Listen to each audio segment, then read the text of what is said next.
9 horas.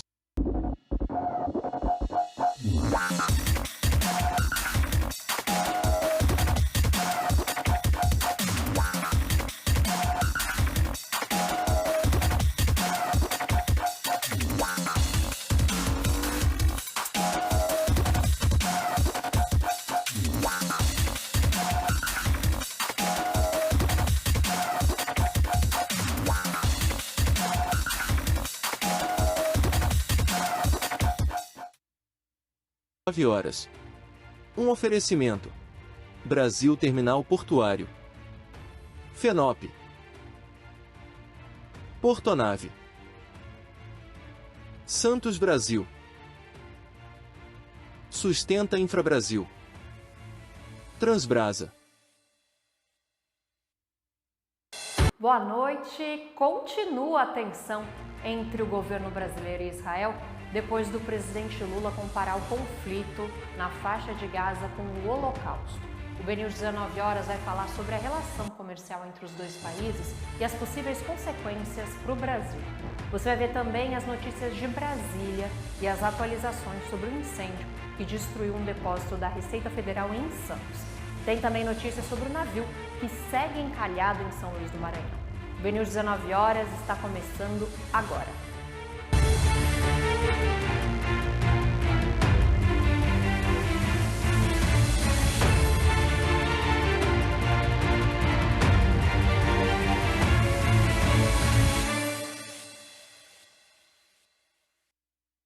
A declaração do presidente Luiz Inácio Lula da Silva, que comparou o conflito em Gaza ao Holocausto, continua com repercussões para o governo. A gente confere agora uma matéria sobre os impactos para as relações comerciais do Brasil. A declaração do presidente Luiz Inácio Lula da Silva no último domingo na Etiópia estremeceu a relação diplomática com Israel e gerou consequências políticas e pode atingir o mercado. Lula afirmou que o que está acontecendo na faixa de Gaza é um genocídio e comparou o cenário com o Holocausto da Segunda Guerra Mundial, quando o regime nazista de Adolf Hitler matou 6 milhões de judeus. O primeiro-ministro Benjamin Netanyahu disse que Lula desonrou a memória dos judeus assassinados pelos nazistas. O presidente brasileiro foi considerado uma pessoa não grata e esse status só será retirado após o pedido de desculpas de Lula. Israel foi o 34º país que mais exportou para o Brasil em 2023. As transações atingiram 2 bilhões de dólares, uma queda de quase 50% em relação ao ano anterior. Em 2022, as importações de produtos israelenses tiveram um crescimento de mais de 130%. Os principais produtos importados pelo Brasil de Israel são fertilizantes e inseticidas. Também ganham destaque os produtos da indústria têxtil e até aeronaves. Uma relação que tem expandido nas últimas décadas. Então, se a gente pega um comparativo do começo dos anos 2000 até, vamos dizer, o começo agora dos anos 2020, você teve uma expansão da balança comercial Brasil-Israel, tanto das exportações brasileiras para Israel, quanto das importações, né, de Israel para o Brasil. Então, você tem um crescimento.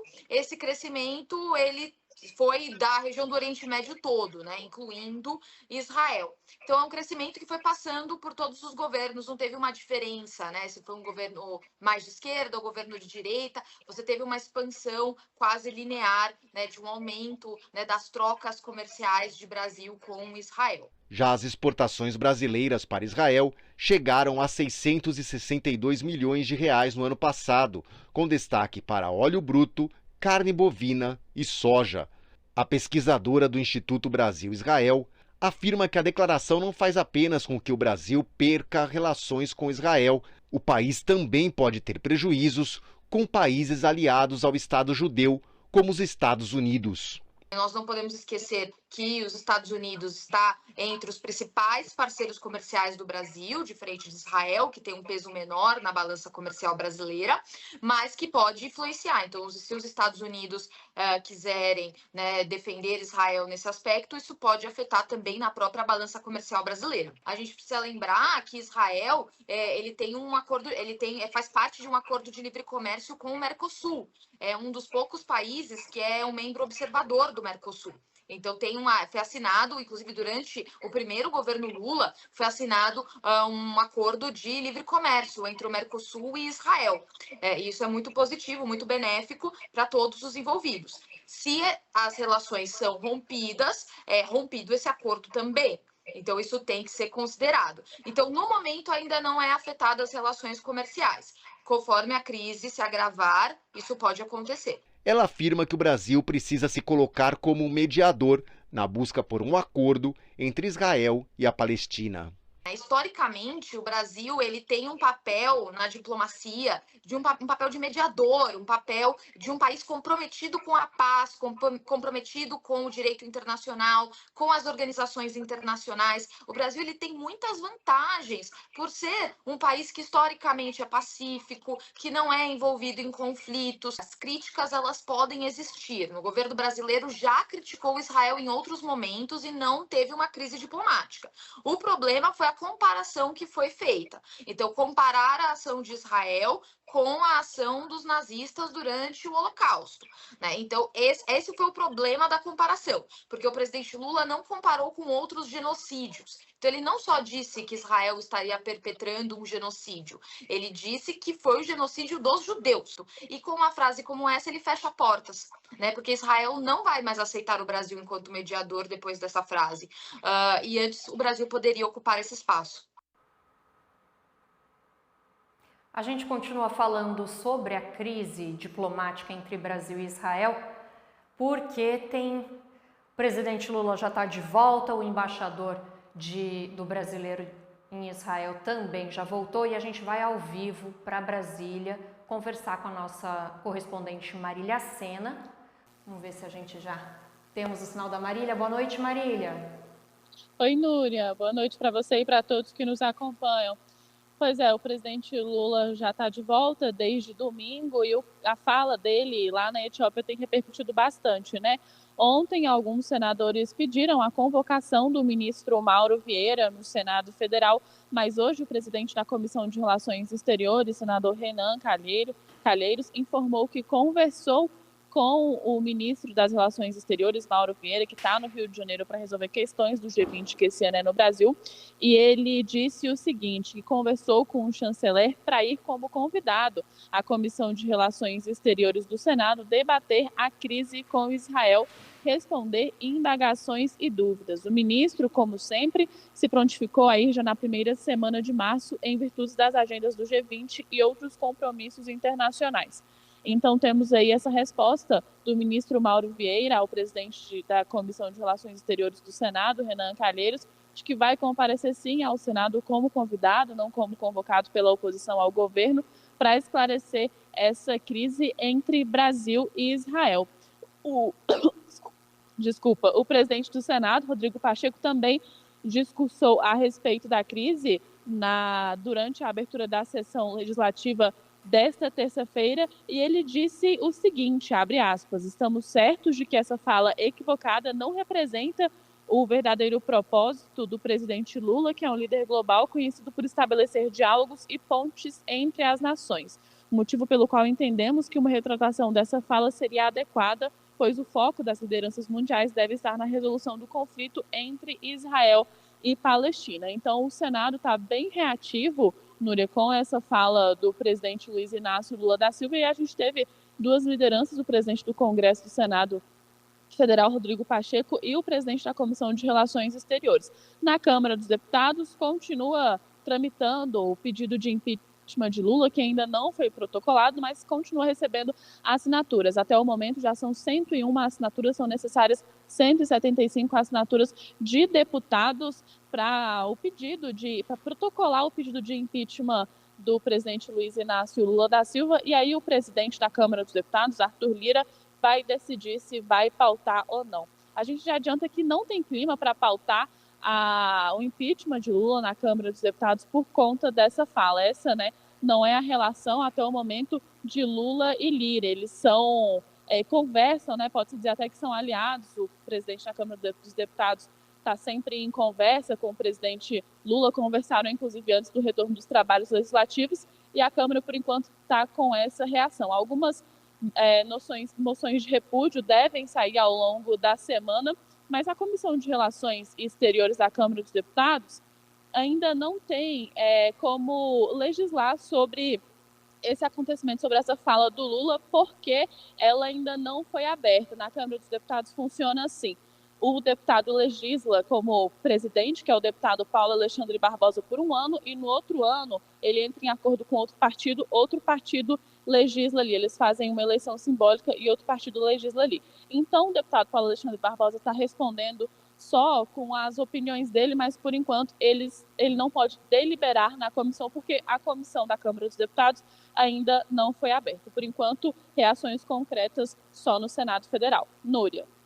Marília, e já tem algum indicativo do Planalto se o presidente Lula deve pedir desculpas e se retratar de alguma forma?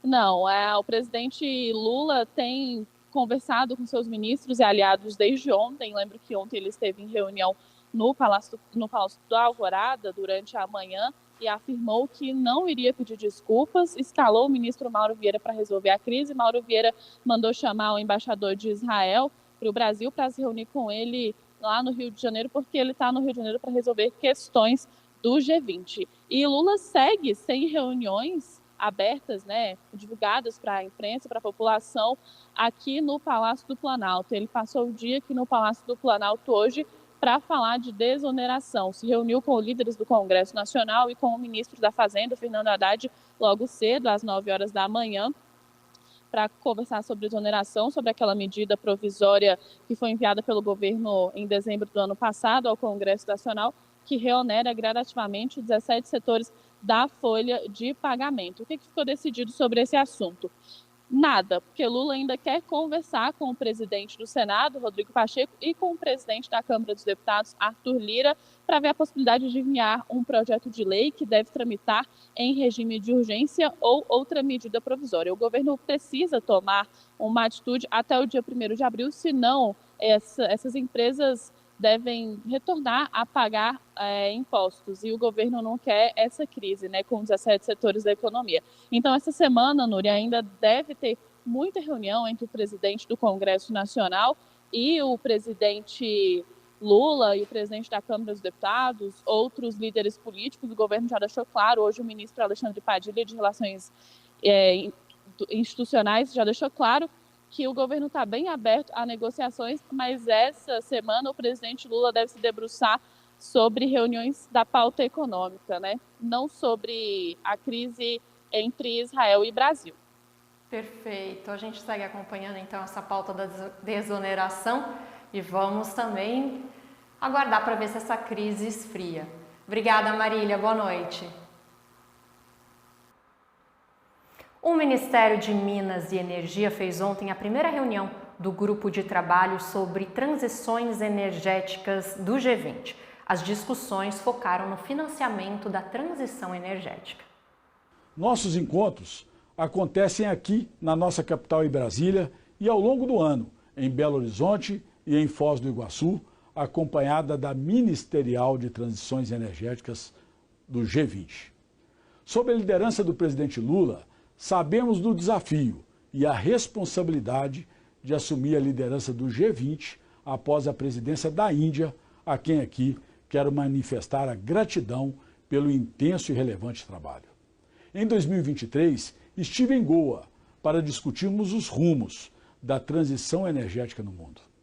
Agora, em 2024, queremos continuar avançando, com foco na implementação de ações que efetivamente contribuam para a solução dos desafios globais. As próximas reuniões do grupo de trabalho serão presenciais e estão previstas para acontecer nos meses de abril, maio e outubro. No próximo bloco, você vai ver a situação do incêndio no depósito da Receita Federal no Porto de Santos. e o navio que segue encalhado em São Luís do Maranhão. A gente volta já.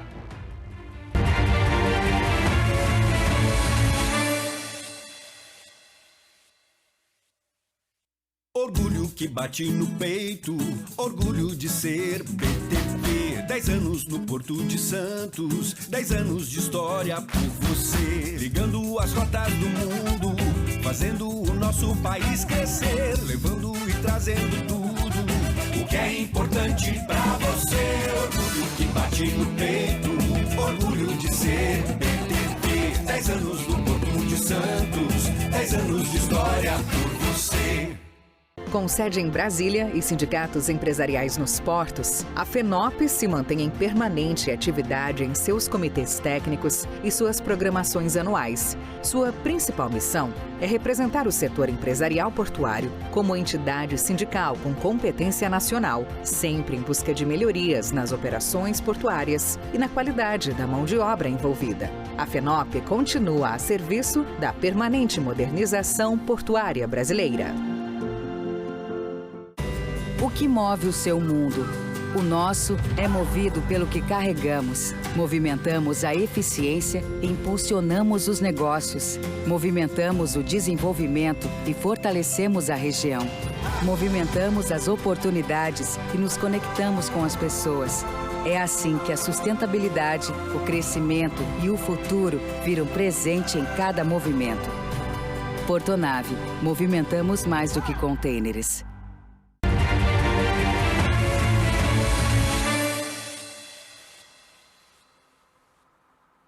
O Ministério dos Transportes abriu a consulta pública para o novo plano de dados abertos. Os interessados têm até o dia 3 de março para as contribuições. Por meio da plataforma Participa Mais Brasil. A intenção é auxiliar o Ministério a identificar quais bases de dados têm mais relevância e utilidade para a população. Entre as bases de interesse estão os dados da malha rodoviária e ferroviária, o status da execução das obras públicas e a carteira de investimentos do novo PAC. O plano do biênio deve ser finalizado e publicado até o dia 31 de março. Nós vamos ver agora as outras notícias desta terça-feira, 20 de fevereiro de 2024. O navio Forte de São Felipe, que está encalhado desde sábado no canal de acesso ao terminal da Alumar, em São Luís do Maranhão, só poderá ser retirado quando o dono da embarcação apresentar um plano de desencalhe com as licenças ambientais. O plano deverá ser aprovado pela Marinha. O navio é da empresa Eucano S.A. As autoridades portuárias do Maranhão estão apurando o que causou o acidente e as responsabilidades pelo encalhe. O Corpo de Bombeiros segue no combate às chamas que atingiram um depósito usado pela Receita Federal no Porto de Santos, litoral de São Paulo. Os bombeiros afirmam que ainda estão combatendo o incêndio, mas o foco está confinado. Ainda há riscos de desabamento e parte de uma das paredes já cedeu. O incêndio começou na madrugada de segunda-feira. A causa provável é um curto-circuito. Os prejuízos chegam a 3 milhões de reais. A Petrobras iniciou a comercialização de diesel e gasolina no novo polo de venda na cidade de Rio Verde, que fica no sudoeste de Goiás. A nova base de distribuição utiliza o modal dutoviário que liga Paulínia, em São Paulo, a General Canedo, no interior de Goiás, com um transporte rodoviário até Rio Verde. Mas a Petrobras pretende fazer esse transporte por meio ferroviário para otimizar logística e reduzir custos. A Zurich Airport Brasil deve investir mais de 12 milhões de reais no Aeroporto Internacional Aloysio Alves, em Natal, só em 2024. 3 milhões seriam investidos já nos primeiros 3 meses. A empresa foi a vencedora do leilão no ano passado e vai precisar investir mais de 300 milhões de reais em 30 anos de concessão. A Zurich pretende fazer esse ano a climatização do terminal, limpeza detalhada e reestruturação na parte de som. O governo de São Paulo vai dar desconto para que as concessionárias de diferentes setores de transporte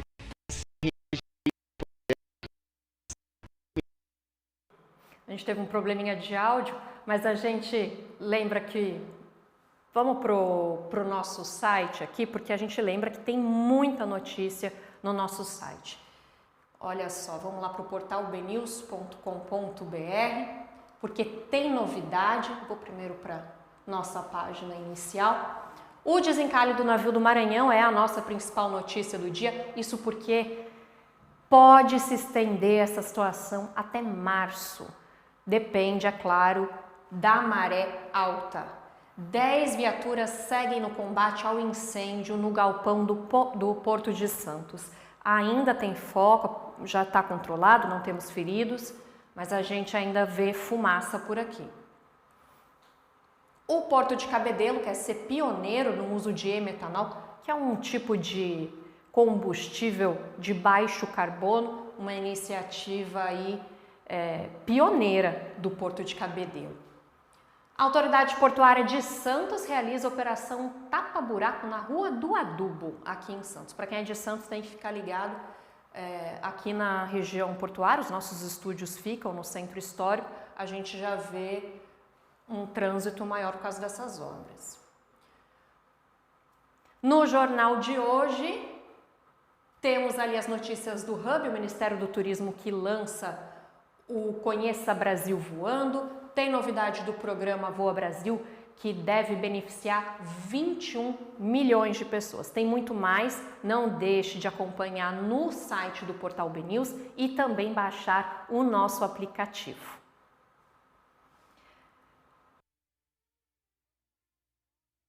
Por um breve intervalo, a gente já volta para falar de carros elétricos.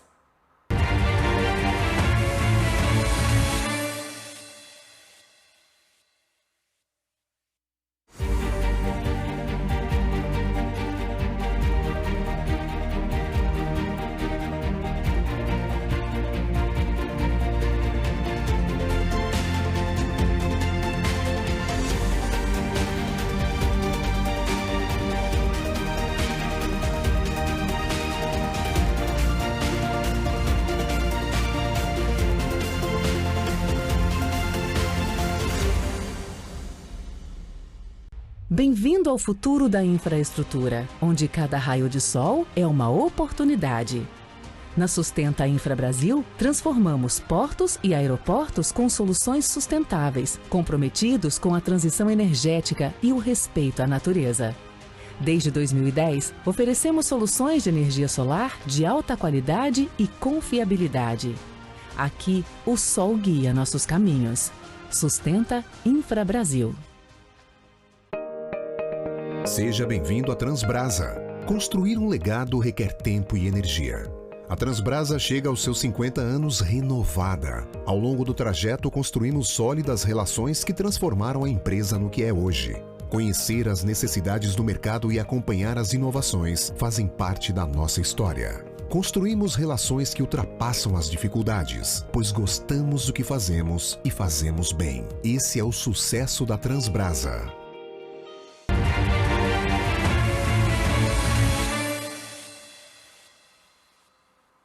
A Marinha do Brasil mantém o alerta para as embarcações que navegam na região sul do país. A gente vai ver aqui no telão porque o sistema foi classificado como tempestade tropical no domingo e segue até a próxima quinta-feira.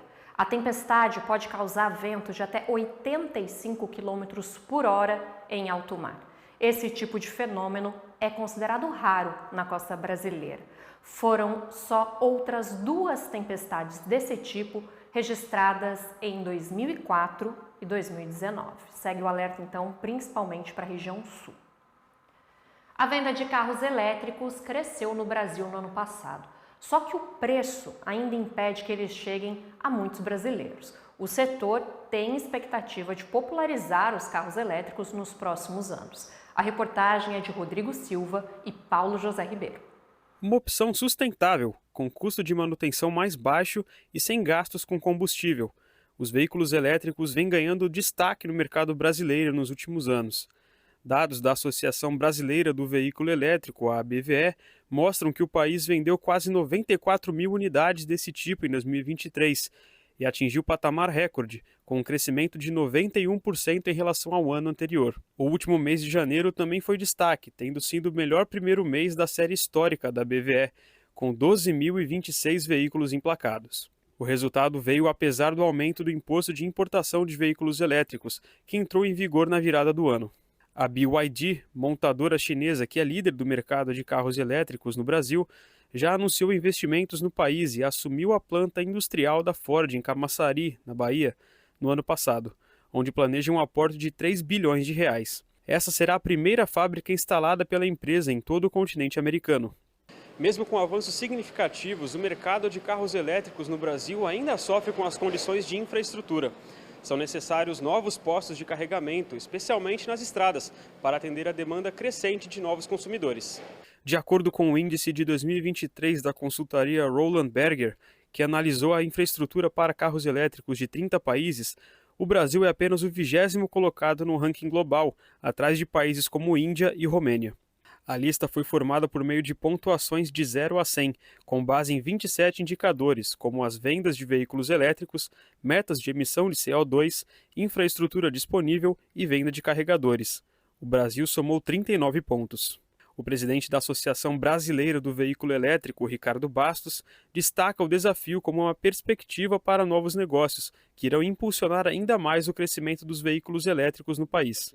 Ele também ressalta a necessidade de capacitar profissionais do mercado para atuar com a nova tecnologia. Com o aumento dos plugins, a necessidade de infraestrutura de carregamento, né? Lembrando que a gente precisa aí ter não somente os carregadores em casa, como já vem acontecendo, mas principalmente os carregadores públicos. Então, esse desafio faz parte, e eu diria que, na verdade, são oportunidades. Hoje, você ter uma infraestrutura de recarga bem gerenciada, de uma forma efetiva, você já encontra demanda no mercado para usar essa infraestrutura, né? Então, está sendo uma oportunidade de negócios. Várias empresas estão investindo na infraestrutura. Ainda precisamos crescer mais, sim, é um desafio, é uma oportunidade, mas os investimentos estão chegando também nessa área da infraestrutura. No ano passado, o governo federal lançou o programa Mover, com diretrizes e multas para montadoras de veículos que não cumpram as metas de eficiência energética e descarbonização dos veículos vendidos no país. Segundo o vice-presidente da República e ministro de Desenvolvimento, Indústria, Comércio e Serviços, Geraldo Alckmin, o programa começa a ser regulamentado neste mês. Ainda em 2023, o Ministério de Minas e Energia anunciou que a indústria automobilística brasileira deve investir cerca de 14 bilhões de reais em infraestrutura para carros elétricos até 2035, de acordo com uma estimativa da Associação Nacional dos Fabricantes de Veículos Automotores, a Anfávia. O aporte foi divulgado após a aprovação do PL do Combustível do Futuro, que promove um conjunto de iniciativas para reduzir emissões de gases de efeito estufa. Para Ricardo Bastos, a atuação do Estado é fundamental para que o país desenvolva condições ideais para a renovação da frota. Ele enfatiza o trabalho como necessário para ampliar a abrangência dos veículos elétricos para além dos carros. Mas também os ônibus e os caminhões, né, que impactam muito na vida das pessoas, né? O transporte público hoje, ele já acontece em várias cidades aqui da América Latina, por exemplo, a maior parte dos ônibus já são elétricos. No Brasil, a gente deve experimentar esse ano um crescimento da frota de ônibus eletrificados. Eu acho que esse é um desafio importante, falta também um pouco mais de apoio do poder público, mas está acontecendo. E caminhões também. Eu acho que o nosso transporte de mercadoria ele é todo hoje feito na base do diesel, né, que é poluente. Então, a gente tem uma oportunidade de trocar, aí, de fazer a transição também no transporte de carga, principalmente no uso urbano, que já começou, mas a gente vai ter que chegar também no transporte de longa distância, talvez aí com outras tecnologias, como é o caso do hidrogênio. E não é só o setor automotivo que está de olho nos lucros com a demanda de veículos mais sustentáveis. Empresas de todos os setores têm visto retorno financeiro ao adotar práticas ESG. A gente fala sobre isso com a Vanessa Pimentel, editora executiva do portal BNews e especialista em ESG. Boa noite, Vanessa. Boa noite, Núria. Tudo bem? Tudo certo, um prazer receber você aqui. Prazer é meu. Vanessa, então é comprovado que ESG dá retorno? É comprovado. Tanto que hoje a gente vai comentar o resultado de um levantamento feito ano passado pela consultoria InfoSize. Ela entrevistou 2.500 executivos que coordenam as maiores empresas do mundo com faturamento de até 500 milhões de dólares. Dentro desse recorte, 90% dos entrevistados garantiu que investir em melhores práticas ambientais, sociais e de governança tem trazido um resultado financeiro muito positivo. 90% é bastante gente. É bastante gente. E eles também destacaram que, apesar das pautas ambientais terem um enfoque bem grande nessas questões ESG, são as questões dos enfoques social e de governança que têm trazido os resultados mais rápidos. Ou seja, quando a empresa consegue ter uma governança executiva bem feita e uma diversidade nas equipes e também nos cargos de liderança, resulta em lucro e também em melhor produtividade dessas equipes. Com certeza, a gente pode ver muito no setor portuário, no de transporte, né? Agora que a gente está com essa grande quantidade de leilões, então a gente está tentando atrair investimentos privados, né?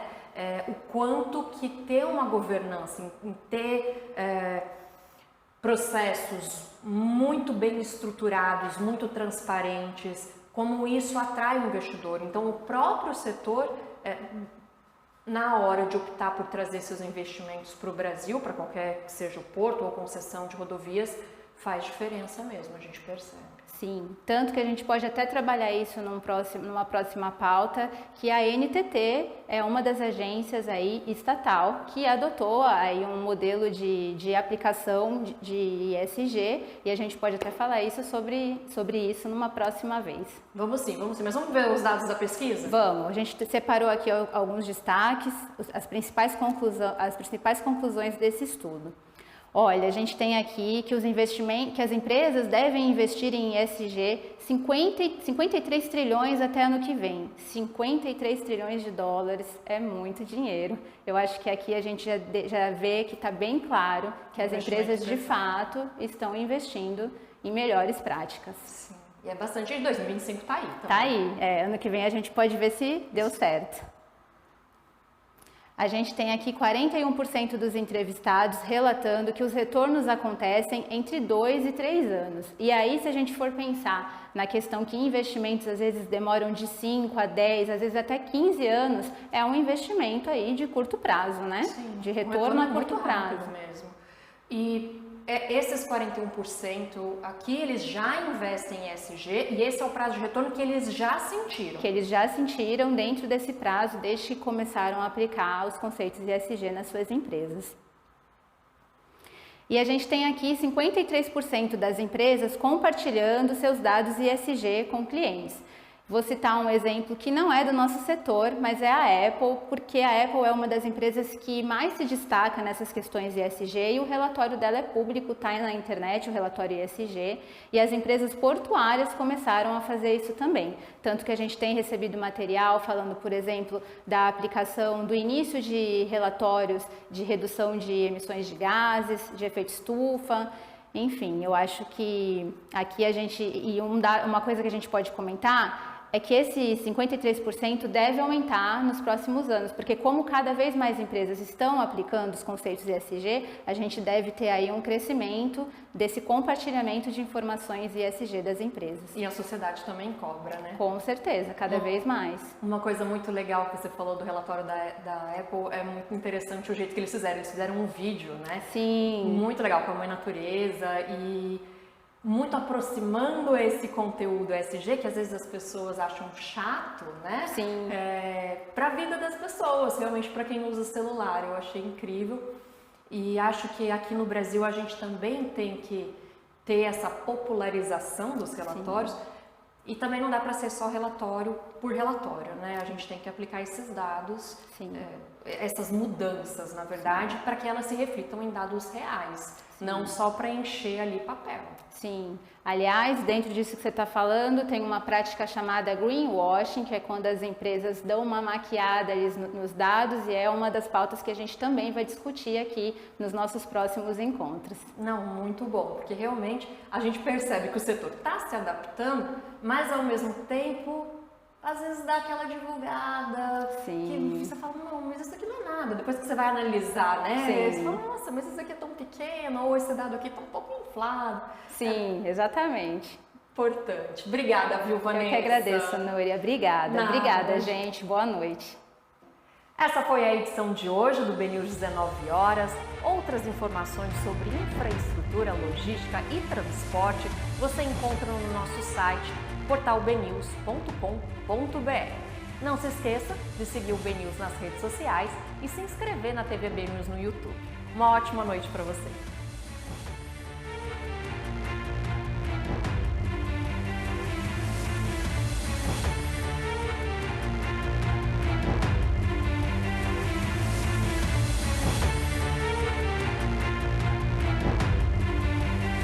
BNews 19 horas. Um oferecimento. Brasil Terminal Portuário. FENOP. Portonave. Santos Brasil. Sustenta Infrabrasil. Transbrasa.